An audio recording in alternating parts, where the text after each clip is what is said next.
성경 보겠습니다. 요한계시록 21장 7절에서 8절 다 같이 한 목소리로 읽겠습니다. 이기는 자는 이것들을 상속으로 받으리라. 나는 그의 하나님이 되고 그는 내 아들이 되리라. 그러나 두려워하는 자들과 믿지 아니하는 자들과 흉악한 자들과 살인자들과 음행하는 자들과 점술가들과 우상 숭배자들과 거짓말하는 모든 자들은 불과 유황으로 타는 못에 던져지리니 이것이 둘째 사망이라. 아멘. 지난 시간에 우리는 구원을 어떻게 확신할 수 있습니까? 라고 하는 제목으로 여러분들과 말씀을 나누었습니다. 혹시 여러분 기억하십니까? 우리의 구원을 어떻게 확신할 수 있는가? 여러분, 제가 여러분들에게 한번 진지하게 질문을 던지겠습니다. 여러분들은 여러분들의 구원을 확신하십니까? 여러분들은 지금 당장 죽어도 영원한 하나님의 나라에 들어가 영생할 수 있습니까? 지난 시간에 우리는 우리의 구원의 확신의 근거를 우리의 감정이나 우리의 느낌, 우리의 열심에 근거하지 아니하고 오직 하나님의 전능하심과 하나님의 주권에 우리의 구원이 분명히 그 안에 있다. 그러므로 구원의 확신은 하나님 안에 있다라고 말씀을 드렸습니다.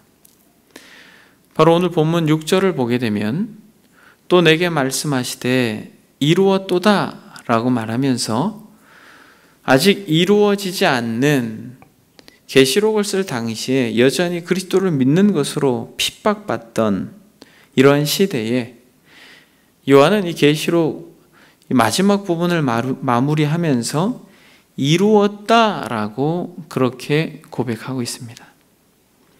내게 말씀하시되 이루었도다. 그런데 이 이루었도다라고 하는 이 분명한 놀라운 하나님 나라의 확신을 어디에 근거를 두고 있는가 보니까 성경은 나는 알파와 오메가요 처음과 마지막이라 라고 하는 하나님 자신에 근거하여서 구원을 이루었다라고 선언하고 있는 것입니다. 요한계시록 1장 8절에 보면 주 하나님이 이르시되 나는 알파와 오메가라. 이제도 있고 전에도 있었고 장차 올 자요 전능한 자라 하시더라 라고 하는 말씀을 통하여서 하나님 자신이 알파와 오메가가 되신다라고 말씀을 하고 있는 것입니다. 시작하셨으면 마무리를 하실 수 있는 분이라는 것입니다. 그래서 계시록은 그를 전능한 하나님이다 라고 소개하고 있는 것입니다. 저와 여러분들이 잘 알고 있는 빌립보서 1장 6절은 성경은 이렇게 말씀하고 있습니다. 너희 안에서 착한 일을 시작하신 이가 그리스도 예수의 날까지 이루실 줄을 우리는 확신하노라. 만약 저와 여러분들에게 하나님께서 구원의 은혜를 베푸셨다면 우리의 구원은 중간에 멈추지 않고 하나님의 열심과 그 은혜에 근거하여 우리의 구원이 완성될 줄 믿습니다. 그래서 우리는 우리의 감정이나 우리의 어떤 열정, 우리의 열심, 우리의 노력, 우리의 어떠함에 구원에 확신을 두는 것이 아니라 오직 하나님의 완전하심과 하나님의 전능하심, 처음이시고 마지막이 되시며 알파와 오메가가 되시는 이제도 있고 전에도 있었고 장차 올 전능하신 하나님 그분 안에서 우리는 무엇을 확신할 수 있다는 것이요? 구원을 확신할 수 있다라고 말씀을 드렸습니다. 그러므로 이렇게 구원을 확신하는 하나님의 참 백성은 어떠한 태도를 가진다라고 말씀을 드렸습니까? 혹시 여러분 생각나십니까? 구원의 확신은 하나님의 전능하심에 우리가 구원의 확신을 둔다면 이 구원의 확신을 가지고 있는 자는 어떠한 태도를 가진다라고 말씀드렸습니까? 그렇죠, 여러분. 목마른 자라는 거예요.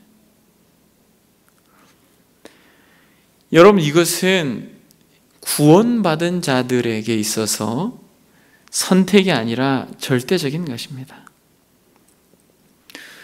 다 이루었다 라고 말씀하시면서 나는 알파와 오메가요 처음과 마지막이라 내가 생명수 샘물을 목마른 자에게 값없이 주리니 라고 말합니다.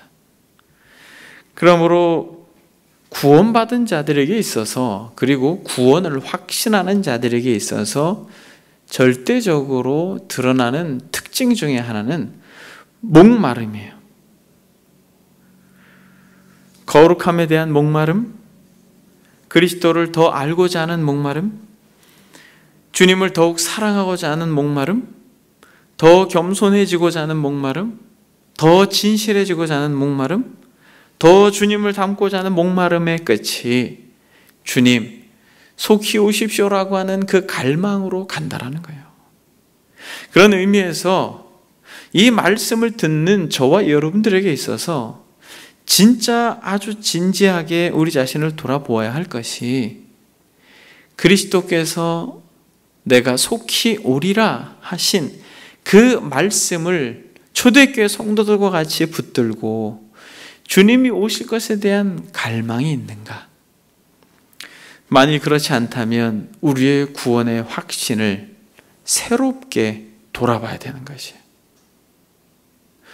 이 목마름이라고 하는 것이 없다면, 아멘 주 예수여 어서 오시옵소서라고 하는 진실한 갈망이 내게 없다면, 그러므로 개인적인 종말을 맞이하든 우주적인 종말을 맞이하든 진실로 죽음이라고 하는 것이 불신자들이 가진 어떤 두려움의 대상이 아니라 진실로 죽음의 강을 건너서 영광스러운 그 나라의 은혜를 맛보기를 갈망하는, 육신의 장막을 벗기를 소망하는 진실함이 그 중심에 있을 때 그는 구원을 확신해도 좋다라고 말할 수 있는 것이에요. 여러분, 누가 그랬습니까? 성경을 한번 보겠습니다.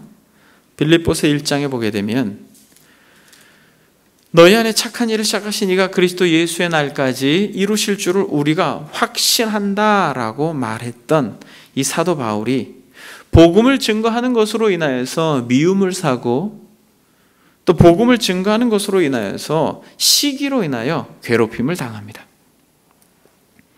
바울이 감옥에 갇혔다라는 이유만으로 오히려 더 열심을 내며 복음을 전하는 바울을 시기하는 자들을 감옥에서 듣습니다. 바울은 그때 이렇게 말합니다. 1장 18절에 보니까 그러면 무엇이냐? 거칠애로 하나 참으로 하나 무슨 방도라든지 전파되는 것은 그리스도니 이로써 나는 기뻐하고 또한 기뻐하리라. 이것이 너희의 간구와 예수 그리스도의 성령의 도우심으로 나를 구원에 이르게 할 줄을 아는 거로. 여러분 한번 성경을 보겠습니다. 20절부터 같이 한번 읽겠습니다. 빌립보서 1장 20절 나의 간절한 기대와 소망을 따라 아무 일에든지 부끄러워하지 아니하고 지금도 전과 같이 온전히 담대하여 살든지 죽든지 내 몸에서 그리스도가 존귀하게 되게 하려 하나니 이는 내게 사는 것이 그리스도니 죽는 것도 유익함이라. 그러나 만일 육신으로 사는 이것이 내 일의 열매일진데 무엇을 택해야 할는지 나는 알지 못하노라. 내가 그 둘 사이에 끼었으니 차라리 세상을 떠나서 그리스도와 함께 있는 것이 훨씬 더 좋은 일이나 그렇게 하고 싶으나 내가 육신으로 있는 것이 너희를 위하여 더 유익하리라. 여러분, 지금 사도 바울이 뭐라고 고백합니까? 바울을 시기하는 이들로 인하여서 사도 바울은 개의치 않는 것이에요. 왜냐하면 내가 살아도 주를 위해 죽어도 주를 위해 그리스도께서 존귀하게 되는 일이라면 그리하여도 괜찮다라고 말하면서 어떤 이러한 이 땅에서의 갈등, 복음을 전하는 자들이 오히려 바울에 대한 적개심으로 복음을 전하는 이런 참 안타깝고 마음 아픈 상황을 접하면서 사도 바울은 뭐라고 말하냐면 죽고 싶다는 거예요.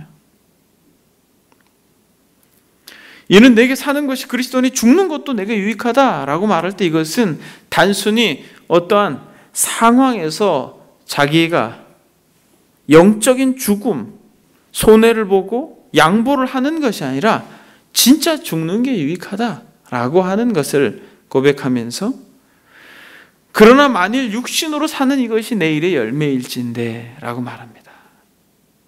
그러나 내게 육신을 허락하고 이 땅에서 호흡을 유지하게 하는 이유는 분명히 하나님께서 계획한 바가 있는 것이기 때문에 23절에 보니까 내가 그 둘 사이에 끼었으니 차라리 세상을 떠나서 그리스도와 함께 있는 것이 훨씬 더 좋은 일이라. 사랑하는 여러분, 이 바울의 마음이 공감이 되십니까? 바울은 지금 뭐라고 말하냐면 이 땅과 하나님의 나라 그 두 사이에 꼈는데 죽는 것이 나에게 더 좋다라고 말하지 않고 훨씬 더 좋은 일이라고 말합니다. 이러한 갈망이 있는가라고 하는 거예요. 우리가 사도신경을 살펴보면서 이 땅에 어그러진 세상을 넘어서서 육신의 한계를 넘어서서 그리스도께서 오시는 날 온전히 하나님의 나라가 회복되고 영생할 것에 대하여 우리가 같이 말씀을 나누었습니다만, 사랑하는 여러분, 진실로 영생에 대한, 영원한 하나님에 대한, 그리스도와 함께 누릴 그 은혜에 대한 소망함이 우리 안에 목마름으로 있다면 저와 여러분들은 구원을 확신하셔도 좋습니다. 근데 만약 그렇지 않다면 여러분, 우리가 이 땅에서 어떠한 위치와 또 어떠한 교회를 다니는 과거의 이력이 있다고 해도 그것을 믿어서는 안 되는 것이에요. 그러면서 계시록은 진짜 구원을 받은 자들, 그들은 목마른 자들이다 라고 하는 갈망이 있는 자인데, 오늘 본문에서는 다시 한번 영광스러운 하나님의 나라에 들어갈 자와 그 영광스러운 하나님의 나라에 들어가지 못하는 자를 구분하고 있으면서 계시록을 전체적으로 마무리하고 있습니다. 계시록 21장을 한번 보겠습니다. 9절부터 새 예루살렘이 등장하고 있는 것이에요, 여러분. 21장 9절부터 새 예루살렘이 등장하고 있는 것입니다. 여러분, 제가 일찍이 계시록을 초두에 말씀드릴 때 4가지의 구조로 되어 있다라고 말씀하신 걸 기억하시죠? 그 4가지의 구조를 구분하는 메시지가 무엇이라고 말씀드렸는지 혹시 기억나십니까? 성령에 이끌려서 라고 하는 표현이었죠. 그건 여러분 10절을 한번 보겠습니다. 10절, 21장 10절을 보니까 시작. 성령으로 나를 데리고 크고 높은 산으로 올라가 하나님께로부터 하늘에서 내려오는 거룩한 성 예루살렘을 보이니 라고 말하고 있습니다. 이러면서 요한계시록은 이제 마무리가 되는 것이에요. 거룩한 성 새 예루살렘에 대한 실적인 묘사를 합니다. 그러면서 그 성의 영광스럽고 아름다운 모습들을 묘사하면서 여러분 22장으로 넘어가겠습니다. 22장으로 가면서 13절, 14절, 15절 나는 알파와 오메가요 처음과 마지막이요. 오늘 본문 바로 윗절의 말씀과 동일하죠. 지난 시간에 살펴본 것처럼 동일한 구조로 되어 있다고 말씀드렸습니다. 그러면서 14절 자기 두루마리를 빠는 자들, 이들이 바로 목마른 자들이요 이기는 자라고 말씀드렸죠. 그리고 나서 바로 15절 개들과 점술가들과 음행하는 자들과 살인자들과 우상숭배자들과 및 거짓말을 좋아하며 지어내는 자는 다 성 밖에 있으리라 라고 말하면서, 동일하게 우리가 살펴본 바로 이 성령으로 나를 데려가서 라고 하는 바로 위의 구조와 이 22장 12절, 13절, 14절, 15절, 13절, 14절, 15절의 구조와 동일합니다. 이것은 마치 무엇과 같냐면 하나님의 나라에 21장의 오늘 본문은 첫째 들어가는 문 같고, 바로 이 22장의 이 마지막 부분 동일하게 후문과도 같은, 그러므로 아무나 이 새 예루살렘 거룩한 성에 들어갈 수 없다라는 것을 계시록이 이 21장, 22장 마지막 부분에 정확한 구조로 앞문과 뒷문을 만들어내고 있는 것이에요. 그러니까 여러분, 지금 계시록을 우리가 오랫동안 살펴보고 지금까지 달려왔는데 냉정하게 말하면 어디가 제일 중요한 거예요?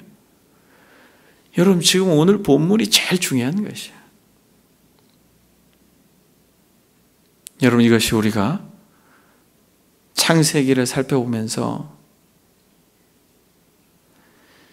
불과 유황에 타는 소돔과 고모라 땅을 여러분 오늘 본문을 생각하면서 접목해서 생각하지 않을 수가 없는 것이에요. 21장, 22장 바로 저와 여러분들이 살펴보고 있는 이 본문이 마치 문과 같은 것이에요. 그래서 문지기가 딱 있어가지고 진짜 이제 양과 염소를 구분하고 알곡과 가라지를 구분하면서 정말 들어올 자들이 누구인지, 그리고 그 성에 들어오지 못하는 자들이 누구인지 정확하게 오늘 본문이 말씀하고 있는 것이에요. 냉정하게 말하면 창세기에서부터 요한계시록까지 성경 전체에서 제일 중요한 본문이 바로 6장, 7장, 21장, 6절, 7절, 8절이라고 말해도 과언이 아닌 것이에요. 여러분, 오늘 본문이 중요함을 알고 여러분들이 시간에 그 문 앞에 선 자요. 어디 문 앞에 선 자입니까? 거룩한 성 예루살렘 문 앞에 선 자들인지 알고, 과연 이 거룩한 성에 들어갈 자가 누구인가? 여러분, 누구인가? 구원을 확신할 수 있는 자들이 누구인가? 저와 여러분들이 되기를 소망합니다. 여러분, 그러면 한번 보겠습니다. 성경은 놀랍게도 이 땅을 사는 모든 사람들을 정확하게 두 부류로 구분합니다. 그래서 바울은 일찍이 로마서 6장 23절에 보면 죄의 싹은 사망이요 하나님의 은사는 그리스도 예수 우리 주 안에 있는 영생이라 라고 말씀하셨습니다. 그러니까 여러분, 회색 지대는 없는 것이에요. 정확하게 왼쪽 의자와 오른쪽 의자가 나뉘듯이 중간 지대는 없는 것이에요. 어정쩡하게 회색의 모습을 가지고 있을 수 없다는 것이에요. 마지막 때에 그 성에 들어갈 때에는 정확하게 구분된다라고 말합니다. 죄의 싹수로 사망, 즉 영벌에 처하든지 하나님의 은사로 영원한 생명, 영생을 누리든지 두 부류밖에 없다라는 것이에요. 그럼 여러분, 영생에 들어갈 자들은 누구예요? 구원의 확신을 가질 수 있는 자들이 바로 목마른 자다라고 말씀드렸습니다.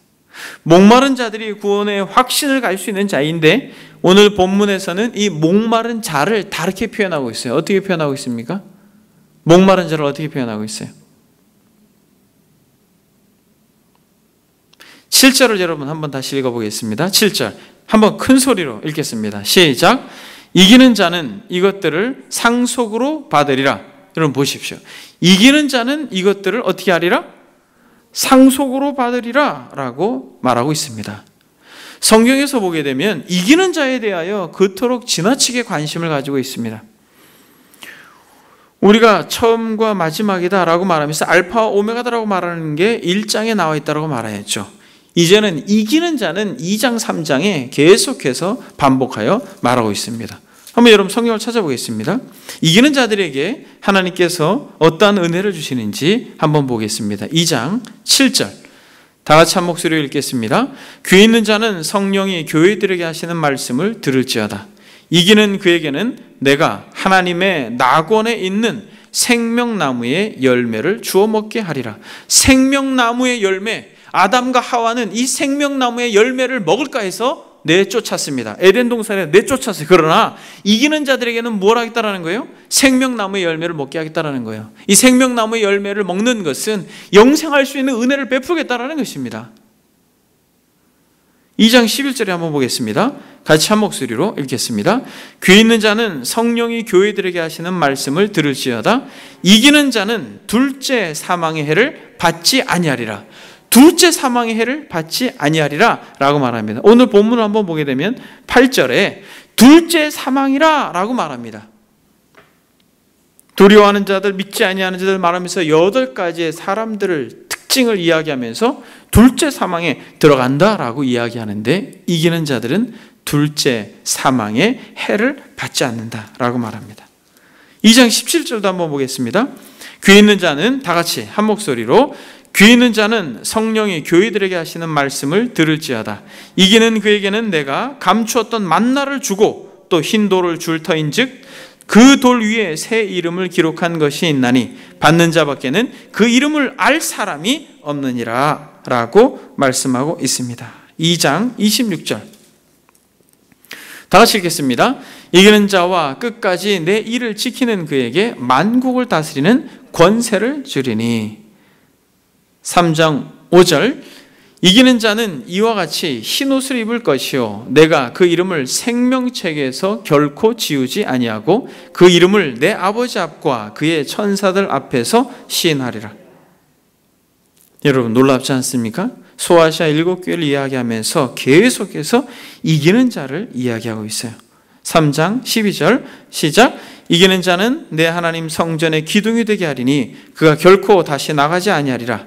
내가 하나님의 이름과 하나님의 성 곧 하늘에서 내 하나님께로부터 내려오는 새 예루살렘의 이름과 나의 새 이름을 그의 위에 기록하리라. 새 예루살렘과 라고 말하고 있는 것이죠. 이기는 자들만이 새 예루살렘에 들어갈 수 있다는 것입니다. 여러분, 우리는 막연하게 내가 교회를 다녔고 내가 직분을 가지고 있기 때문에 나는 이기는 자일 거야 라고 착각해서는 안 되는 것이에요. 이기는 자에게 새 예루살렘에 들어가고 흰 옷을 입게 하고 권세를 주고 이름을 새겨주고 기둥처럼 그렇게 하나님께서 그 나라에 세워주고 라고 하는 이러한 특별한 은혜를 입는 자들, 여러분, 이런 이기는 자들이 결국에는 영생하는 자들이라고 말하고 있는 것입니다. 31절 보니까 3장 21절 이기는 그에게는 내가 내 보좌에 함께 앉게 하여 주기를 내가 이기고 아버지 보좌에 함께 앉은 것과 같이 하리라 라고 말합니다. 사랑하는 여러분, 이기는 자, 이것이 바로 영생하는 자입니다. 여러분, 이기는 자가 누구예요? 하나님 보좌에 이기신 분과 함께 앉게 하고 그리고 새 예루살렘에 들어가며 말할 수 없는 하나님의 은혜 가운데 생명나무의 과실을 먹고 영생하는 복, 이 복을 누리는 자가 누구인가? 여러분, 바로 요한계시록 앞에 있는 요한일서를 한번 보겠습니다. 요한일서 5장, 여러분 다 같이 찾으시고 같이 한번 읽겠습니다. 요한일서 5장 4절 5절 같이 읽겠습니다. 시작. 무릇 하나님께로부터 난 자마다 세상을 이기느니라. 세상을 이기는 승리는 이것이니 우리의 믿음이니라. 예수께서 하나님의 아들이심을 믿는 자가 아니면 세상을 이기는 자가 누구냐라고 말하고 있는 것입니다. 뭐라고 말합니까? 무릇 하나님께로부터 난 자마다 세상을 이기는 자니라 라고 말합니다. 이기는 자들은 하나님께로부터 난 자예요. 즉 다시 말하면 구원을 확신할 수 있는 이유가 뭐냐면 우리가 하나님을 믿으려고 해서 믿는 것이 아니라는 것이에요. 우리가 만약 영적으로 죄와 싸우고 하나님의 나라에 대한 갈망과 소망이 있다면 하나님께로부터 난 자요, 거듭난 자요, 하나님께서 우리에게 생명을 주신 자라는 거예요. 아무나 이길 수 없는 거예요.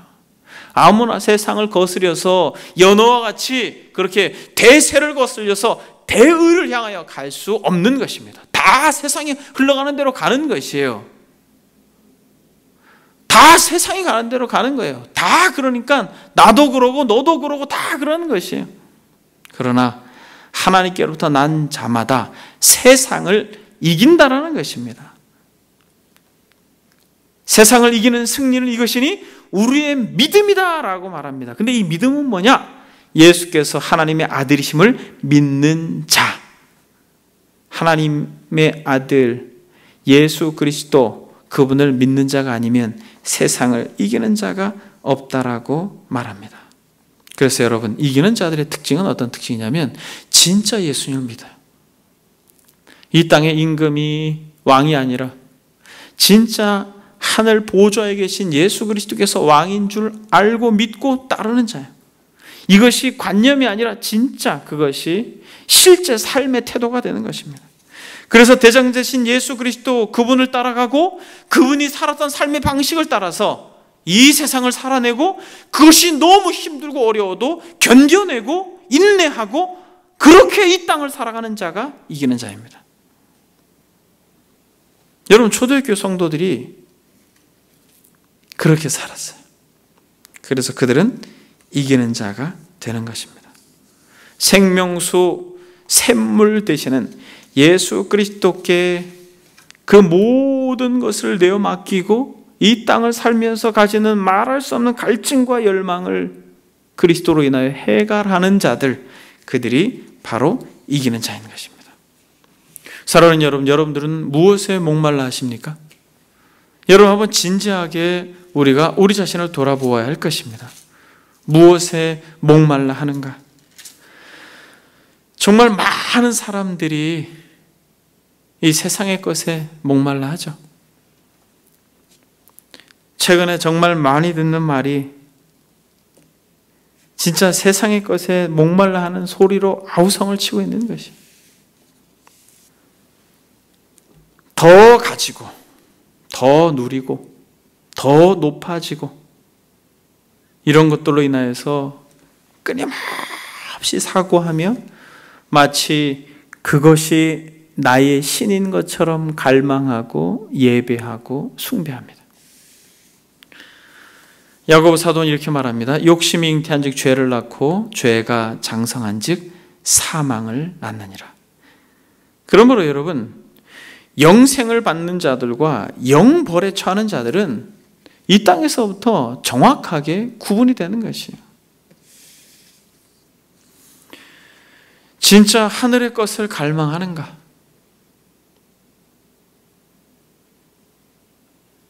정말 예수 그리스도께서 허락하신 그 은혜에 대한 목마름이 있는가? 말씀을 따라 살려고 함으로써 가지는 어떤 죄로 인한 갈등 속에서 끊임없이 그리스도의 보혈에 대한 소망과 기대가 있는가? 주의 보혈 능력이 있도다. 주의 피 믿고 어찌할 수 없는 죄로 얼룩진 그 마음을 정결하게 하기 위하여서 솟아나는 샘물 가운데 그 그리스도의 보혈 앞으로 나아가는가?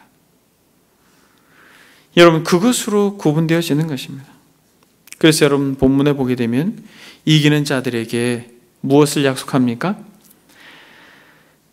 나는 그의 하나님이 되고 그는 내 아들이 되리라. 이것은 창세기에서부터 지속적으로 고백되어지는 하나님의 백성들의 고백입니다. 애굽에서 고통당하는 이들을 하나님께서 놀라운 은혜를 베풀어서 출애굽시키실 때에 그들은 내 백성이 되고 나는 그들의 하나님이 되어야 된다라고 선언하시면서 출애굽시켰습니다. 진정 영광스러운 하나님의 나라를 소망하는 이들은, 그것으로 갈망하는 이들은 이런 음성을 듣는 것이에요. 나는 너의 하나님이 되고 너는 내 아들이 되리라. 여러분, 그렇다면 이 거룩한 성 새 예루살렘에서 이기는 자들, 영원히 목말라하는 그들은 그 성에 들어가겠지만은 그 성에 들어가지 못하는 또 다른 반대편에 사람들이 있는 것이죠. 근데 여러분, 놀랍게도 이 계시록에 21장 8절에 아주 상세하게 이 천국에 들어가지 못하는 자들, 이 새 예루살렘에 들어가지 못하는 자들을 상세하게 열거해 놓고 있어요. 여러분, 한번 보겠습니다. 8절에 보니까 두려워하는 자들, 믿지 아니하는 자들, 흉악한 자들, 살인자들, 음행하는 자들, 점술가들, 우상 숭배자들, 거짓말하는 모든 자들, 불과 유황으로 타는 못에 던져지리니 이것이 둘째 사망이라 라고 말씀하고 있습니다. 이러한 영광스러운 새 예루살렘에 들어가지 못하는 자들, 그들은 그냥 영벌을 받을 것이다 라고 막연하게 말씀하고 있는 게 아니라 불과 유황으로 타는 못에 던져지리라. 여러분, 불과 유황으로 인하여서 멸망한 도시가 어디가 있습니까? 소돔 땅은 불과 유황으로 불바다가 됐어요. 그들이 소돔 땅에 있었던 그들이 어떤 고통을 받았을 것 같아요? 우린 창세기 지난 시간에 소돔 땅에 불과 유황으로 심판한 사건에 대해 살펴보았습니다만 그 현장에서 자고 일어나서 동이 틀 때에 하늘로부터 우박과 같은 불과 유황불이 뿌려지면서 집이 타고 몸이 타고 그 말할 수 없는 이 불로 인하여서 그들이 다 없어지는 그 순간의 고통이 어땠을 것 같아요? 여러분, 이것은 상상도 안 되는 것이죠. 상상도 안 되는 것입니다. 우리는 바이러스로 인해서 전 세계가 이렇게 고통하는 것에 대하여 이렇게까지 되는 것에 대하여 여러분 상상해 본 적이 있어요? 우리는 처음 경험하는 것입니다. 그러나 우리는 그것을 경험하고 있는 것이에요. 불과 유황으로 인해서 소돔 땅이 불바다가 될 때 그들은 그것을 처음 경험하는 것입니다. 이와 마찬가지로 불과 유황에 타는 못에 던져질 것이다 라고 말할 때 이것은 막연한 것이 아니라 실제적이고 막연한 것이 아니라 경험적이라는 거죠. 반드시 그러한 장소가 있는 것입니다. 소돔 땅이 불탄 것처럼 영원히 꺼지지 않는 불 속에서 우리의 육체가 썩을 육체가 썩지 않은 육체로 변화돼서 그 영광스러운 몸으로 영생하듯이 영원히 타는 못에서 부활체로 육체도 고통할 것에 대해서 말하고 있다는 것입니다. 그래서 여러분, 이 장소가 막연한 장소가 아니라 사탄 마귀와 그 졸개들이 들어가는 영원토록 고통받는 실제적인 장소라는 것을 우리가 생각할 때 이 영벌에 들어가는 자들에 대하여서 우리는 이 시간에 집중하여 생각하지 않을 수가 없는 것이에요. 여러분, 영벌에 들어가는 자들을 한번 우리가 조금은 자세하게 살펴보기를 원합니다. 두려워하는 자들과 여러분 8종류로 구분하고 있습니다만 여러분 두려워하는 자들은 둘째 사망에 들어간다는 거예요. 두려워하는 자들. 두려워하는 자라고 말할 때 이 동일한 단어가 이 신약 성경에 딱 2번 등장합니다. 두려워하는 자. 마태복음 8장에 보게 되면 예수님께서 이르시되 어찌하여 무서워하느냐라고 말할 때 이 단어를 씁니다. 믿음이 작은 자들아 하시고 곧 일어나 바람과 바다를 꾸짖으시니 아주 잔잔하게 되거늘. 제자들이 두려워했어요. 무엇을 두려워했습니까? 제자들이 주님과 같이 배를 타고 가는데 풍랑 때문에 두려워합니다. 제자들과 함께 주님이 배에 있었지만은 눈으로 보여지는 큰 풍랑으로 인하여서 상황과 환경의 어려움으로 인하여서 두려운 마음이 드는 것이에요. 여러분, 초대교회 성도들은 이러한 두려운 마음이 마음속에 마치 이 폭풍처럼 몰려왔습니다. 왜냐하면 황제 숭배를 하지 않으면 그들은 사자의 밥으로 던져졌고, 그리고 십자가 형틀에 매달려 화형을 당해야 됐기 때문에, 여러분 생각해 보십시오. 예수를 그리스도로 고백하지 않으면 살려주겠다라고 말하고, 만약 계속해서 믿음을 고집한다면 죽이겠다라고 말하면 여러분들 마음이 어떻겠어요? 두렵겠죠. 이것이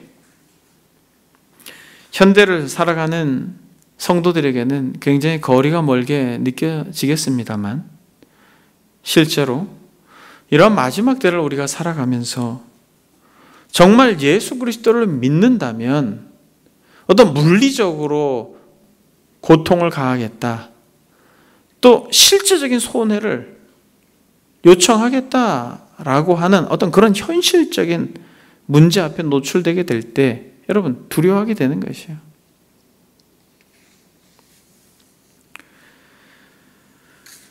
그런데 여러분, 이러한 두려워하는 자들은 결국에 영광스러운 하나님의 나라에 들어갈 수 없다라는 것입니다.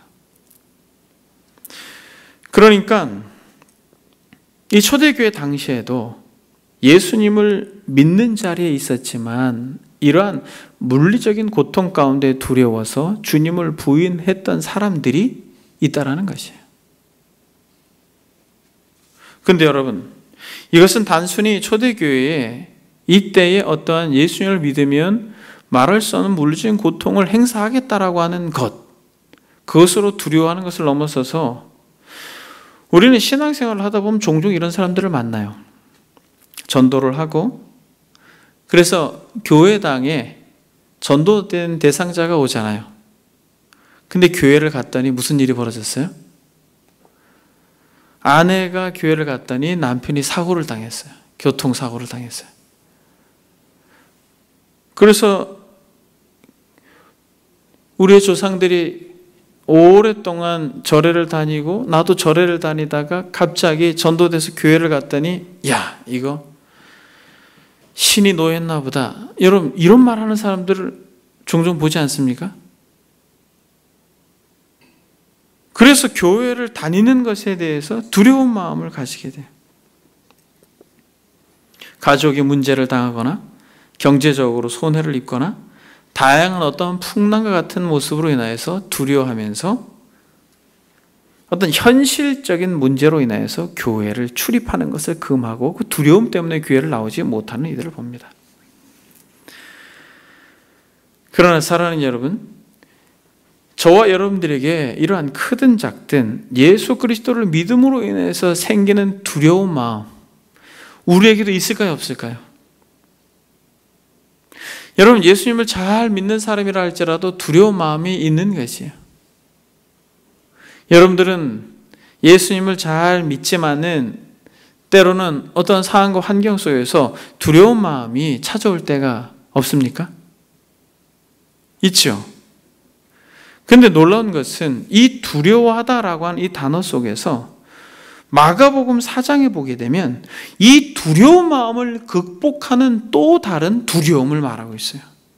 그게 무엇이에요? 마가복음 4장에 보면 똑같은 풍랑의 모습이 성경에서 기술되고 있습니다. 주님께서 제자들에게 이렇게 말해요. 어찌하여 이렇게 무서워하느냐? 너희가 어찌하여 믿음이 없느냐? 라고 말합니다. 믿음 없음에 대해 책망해요. 그렇게 하시면서 바람과 풍랑을 잠잠케 했을 때 이 제자들이 더 두려워해요. 그래서 성경은 뭐라고 말하냐면 심히 두려워하여 서로 말하되 그가 누구기에 바람과 바다도 순종하게 하였는가? 여러분, 무슨 말이에요? 저와 여러분들이 이 두려워하는 자들이 둘째 사망에 들어간다라고 했을 때 이 두려움을 극복할 수 있는 비결은 뭐냐는 거예요. 진짜 두려워할 자가 누구인지를 알게 될 때 이 두려움에서 우리가 건진받을 줄 믿습니다. 몸은 죽여도 영혼은 능히 죽이지 못하는 자들을 두려워하지 말고 오직 몸과 영혼을 능히 지옥에 멸하실 수 있는 이를 두려워하라 라고 말합니다. 이 땅에서 물리적으로 고통을 받고 병이 들고 또 손해를 보는 것에 두려움이 우리를 엄습할 때에 우리는 생각해야 됩니다. 이러한 것을 넘어서서 진실로 우리가 두려워해야 할 대상은 몸은 죽여도 영혼은 능히 죽이지 못하는 자들을 두려워하지 말고 오직 몸과 영혼을 능히 지옥에 멸할 수 있는 이를 두려워할 수 있는 저와 여러분들이 되기를 소망합니다. 여러분, 두려워하는 자들과 이제 두 번째로 뭐라고 말합니까? 믿지 아니하는 자들에 대해서 이야기합니다. 믿지 아니하는 자들은 말 그대로 믿지 않는 자들이에요. 예수 그리스도를 믿지 않고 그리스도를 순종하지 않는 자들은 하나님의 진노가 그 머리 위에 있다라고 말합니다. 말 그대로 정말 믿지 않는 이들입니다. 그런데 여기서 단순히 믿지 않는 이들을 넘어서서 입으로는 하나님을 아버지라고 믿지만은 그러나 삶 속으로는 절대 하나님을 아버지라고 믿는 그 믿음을 드러내지 않는 자들까지 포함하는 것이에요. 그래서 주님은 도마에게 이렇게 이야기합니다. 내 손가락을 이리 내밀어 내 손을 보고 내 손을 내밀어 내 옆구리에 넣어보라. 그리하여 믿음 없는 자가 되지 말고 믿는 자가 되라 라고 말합니다.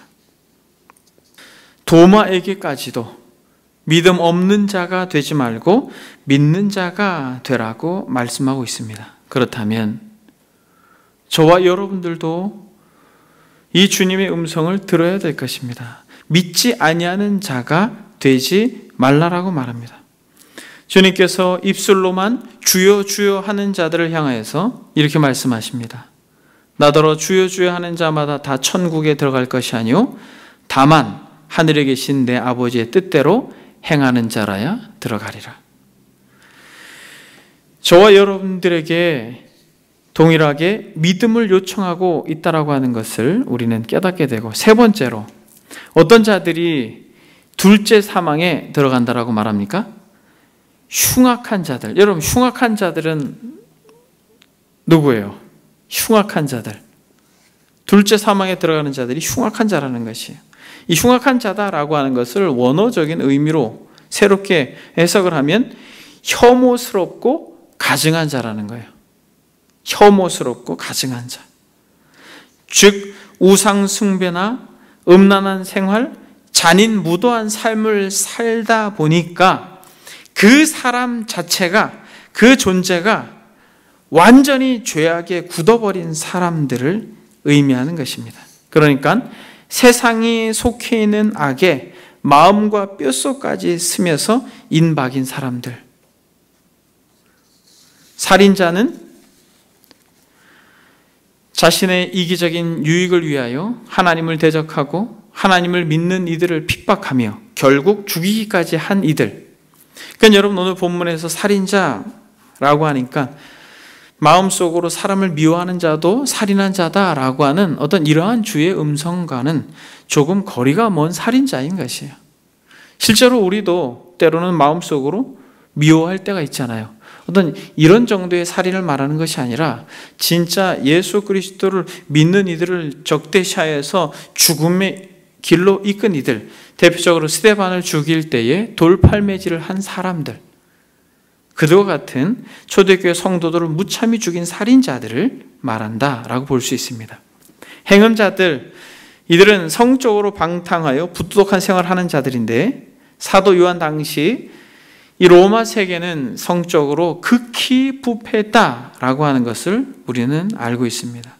당시의 이교도들의 제사 행위, 그것이 전부 음행과 관련되었습니다. 그러니까 이 요한계시록 당시에 이것이 기록될 그 시기에는 우상 숭배자들, 즉 이방 신전에서 이교도들과 제사 지내는 자들은 대부분 다 이러한 음행하는 자들이었다라고 있다라고 볼 수 있는 것이죠.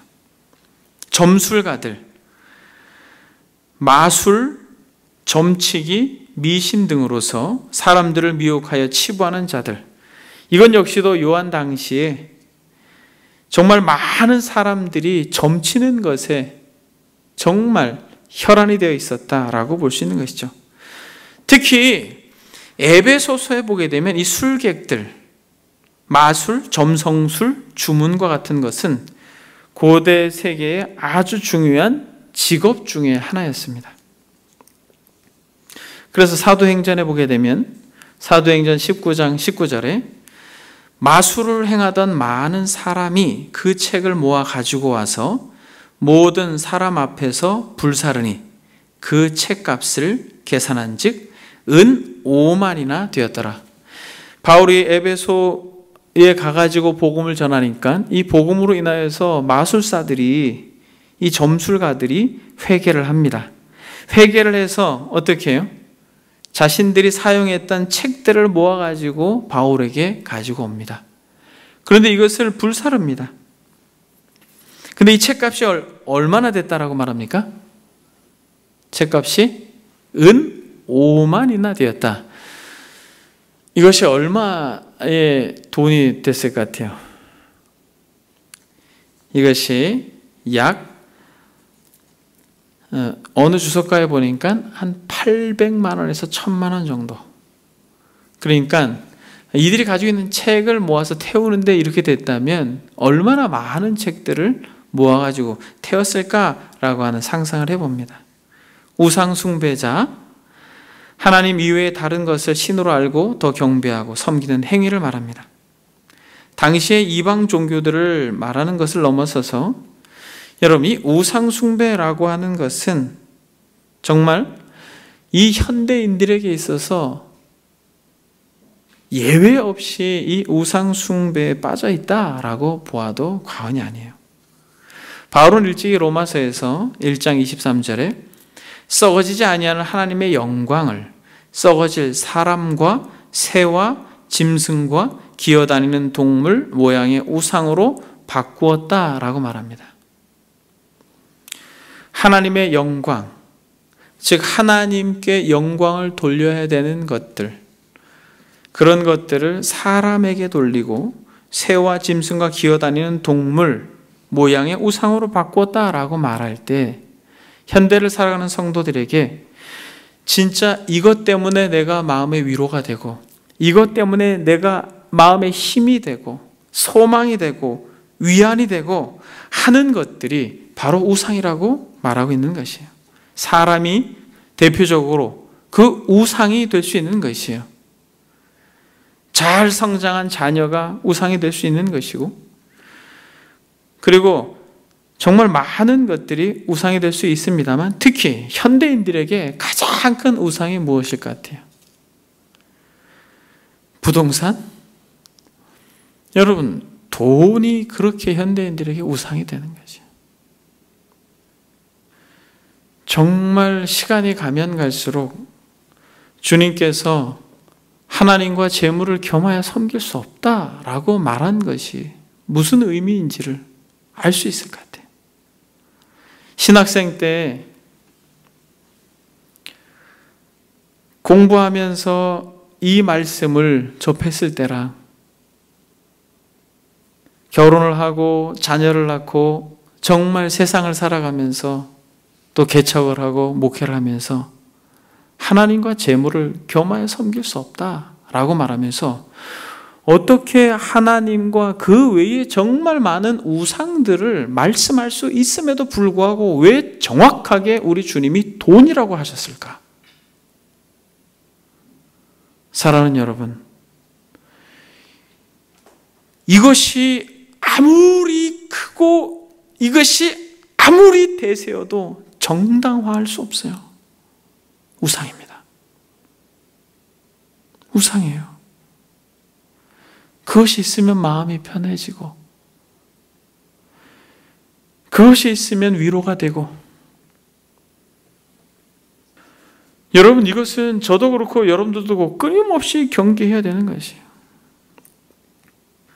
엘리야가 바알과 아세라, 그 우상 앞에 무력하게 하나님을 떠나 숭배하는 이스라엘 백성들을 향해서 여호와가 하나님이면 그를 섬기고 바알이 하나님이면 그에게로 가라고 말합니다. 두 사이에서 머뭇머뭇거리지 말라고 이야기해요. 우리가 자본주의 사회에서 경제 활동을 함으로써 돈하고 결부되어진 삶을 살아가고 있지만 우리는 끊임없이 우리의 마음속에 정확하게 타협점을 찾아서 적당하게 살아가는 존재가 될 수 없는 것이에요. 썩어지지 아니하는 하나님의 영광을 썩어질 사람과 새와 짐승과 기어다니는 동물 모양 우상으로 바꾸었다라고 말합니다. 그런 의미에서 여러분이 우상 숭배라고 하는 것이 무엇인지 하나님 우리에게 더 가르쳐 주십시오 라고 하는 그러한 마음이 저와 여러분들에게도 있어야 될 줄 믿습니다. 거짓말하는 자들과 여러분, 거짓말은 진짜 아무런 죄가 아닌 것처럼 느껴지는 시대를 살아가고 있습니다.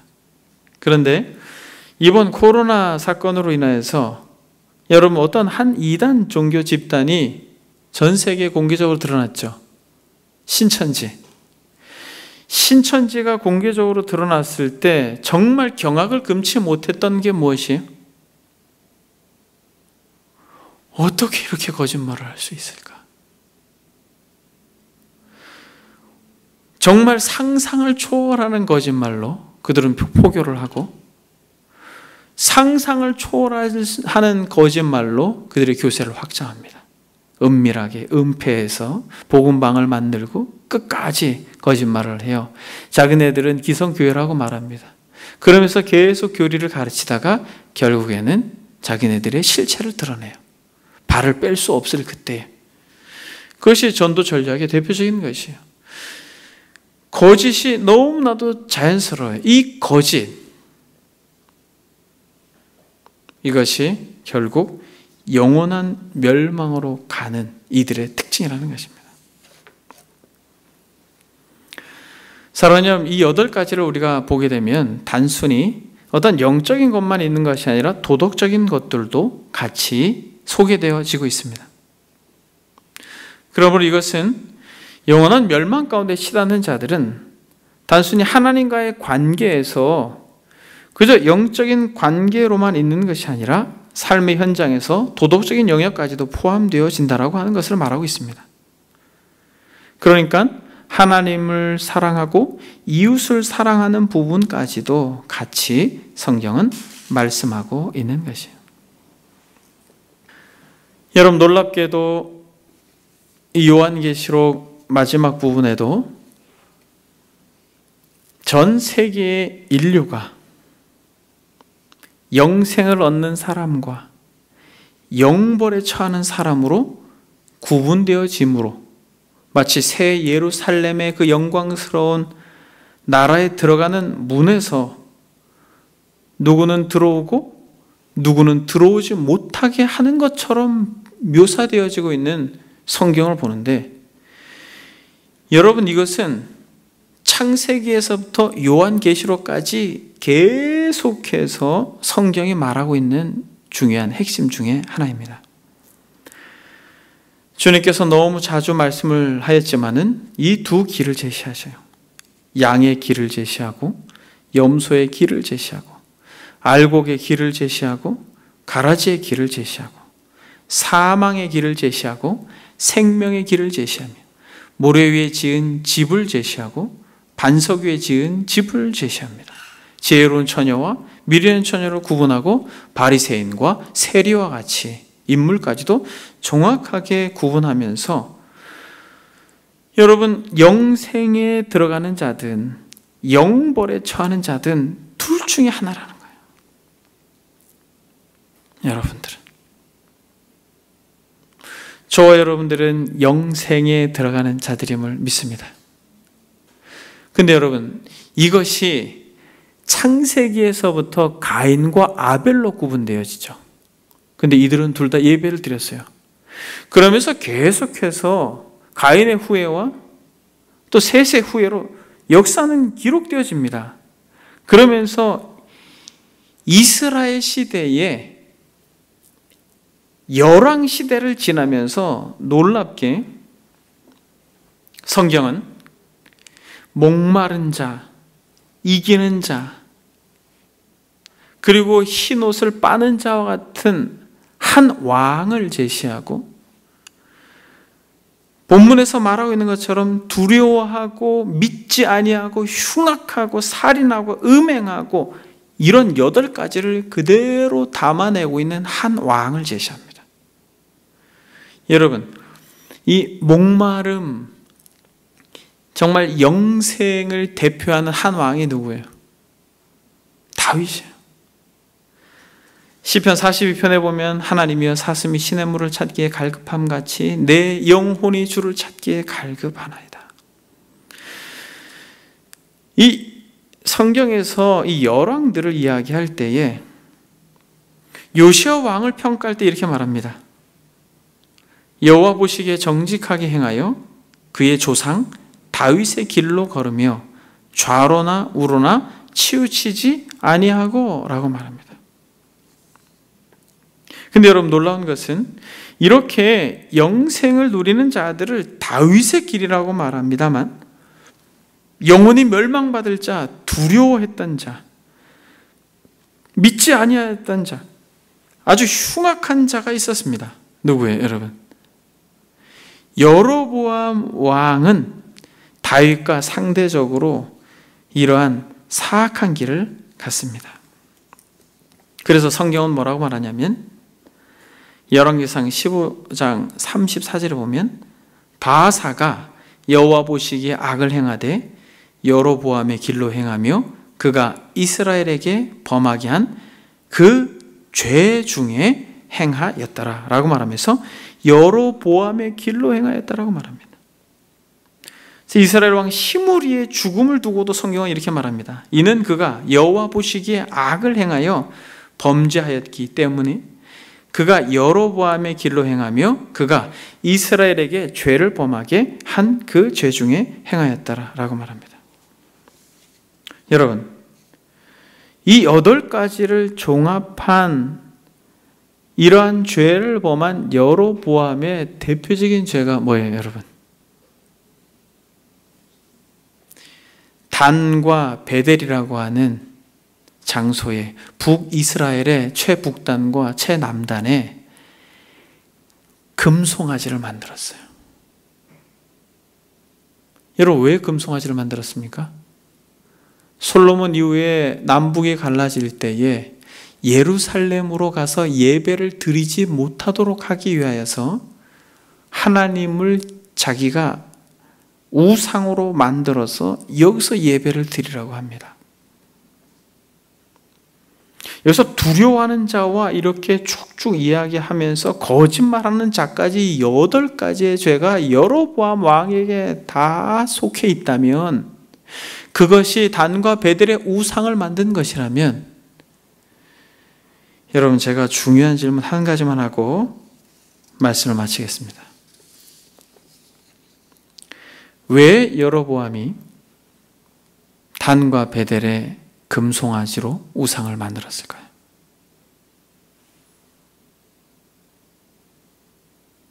왜?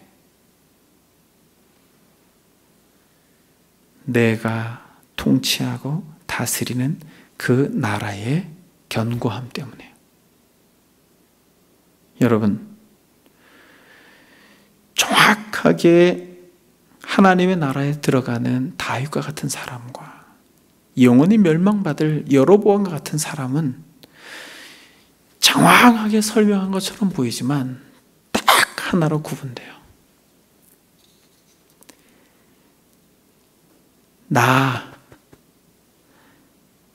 나를 벗어나지 못하는 순간 그는 영벌에 들어가는 것이에요.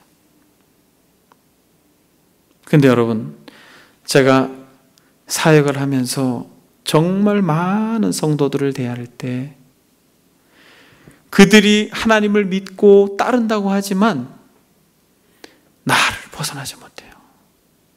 그들이 세례를 받고 물속으로 들어가 나는 죽었습니다, 그리고 내 안에 그리스도께서 사셨습니다라고 고백하며 스스로 나는 구원받은 자라고 말하지만 나를 극복하지 못하는 거예요. 내가 기분 나쁘면,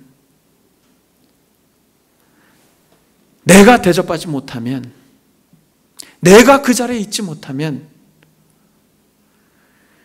여러분, 여로보암은 자기가 세운 10족속을 데리고 올라가서 자신의 왕국을 세웠을 때에 나의 나라를 지키기 위하여 그는 우상을 숭배하고 하나님을 저버리는 것이. 예배를 드리고 신앙생활을 하지만, 열심히 그렇게 종교생활을 하지만, 여러분 정말 진지하게 생각하셔야 돼요. 나를 넘어서지 못하는 순간 다 무너지는 거예요. 거듭났다라고 말하는 것은 내가 죽었다라는 것이에요. 나를 위해서 신앙생활을 하는 게 아니에요, 여러분. 나는 죽고 내 안에 그리스도께서 사신 것이다. 그러므로 나를 위해서 하나님이 계신 게 아니라, 여러분, 나를 위해서 예배를 드리는 게 아니라 저와 여러분들은 하나님 때문에 그의 이름과 영광을 위하여 예배를 드리고, 하나님을 위해서 우리가 먹고 하나님을 위해서 우리가 사는 거예요, 여러분. 먹든지 마시든지 다 주의 영광을 위해서 하라라고 하는 이 바울의 가르침이 우리는 너무 익숙하게 듣고 또 들어서 귀에 닳게 들었지만은 이것이 우리의 전 존재와 인격을 흔드는 말씀이 아니라는 거예요. 이것이, 이 자리가 옮겨진 자만이 영생할 수 있습니다. 어떠한 것으로도 우리가 영생을 확신할 수가 없어요. 나를 위해서 사는 것이 아니라 이제 살아도 주를 위해, 죽어도 주를 위해, 사나 죽으나 그리스도가 내 몸에서 존귀함을 받기를 원합니다 라고 하는 이 고백이 진실로 되어지고, 그것 때문에 때로는 무시를 당하고 때로는 교회에서 업신여김을 받아도, 여러분, 우리가 인내하며 그 자리에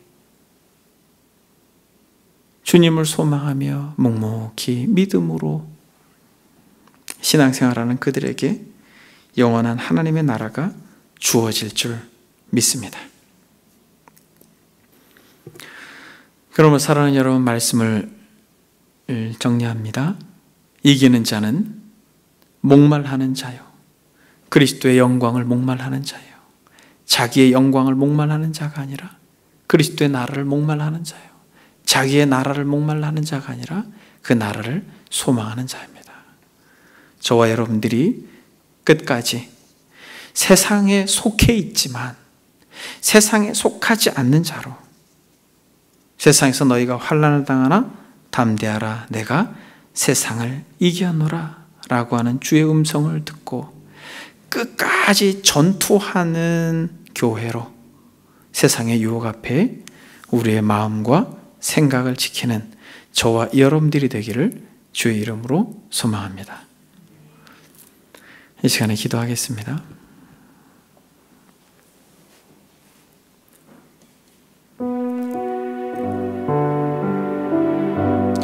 기도할 때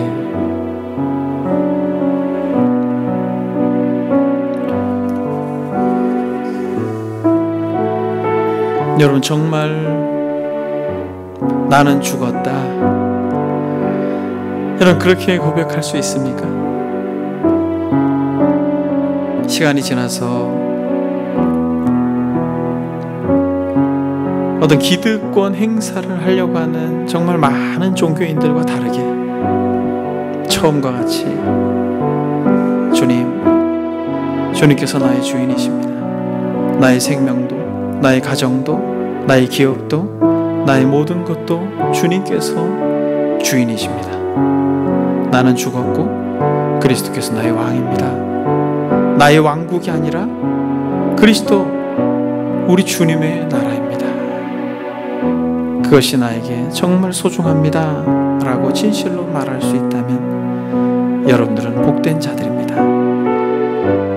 이 시간에 끝까지 이긴 자로 이 땅을 살 수 있도록 은혜를 달라고 들은 말씀 생각하면서 기도하고, 여러분 정말 이 공동체를 위해서 여러분들이 좀 기도를 드릴 수 있길 바랍니다.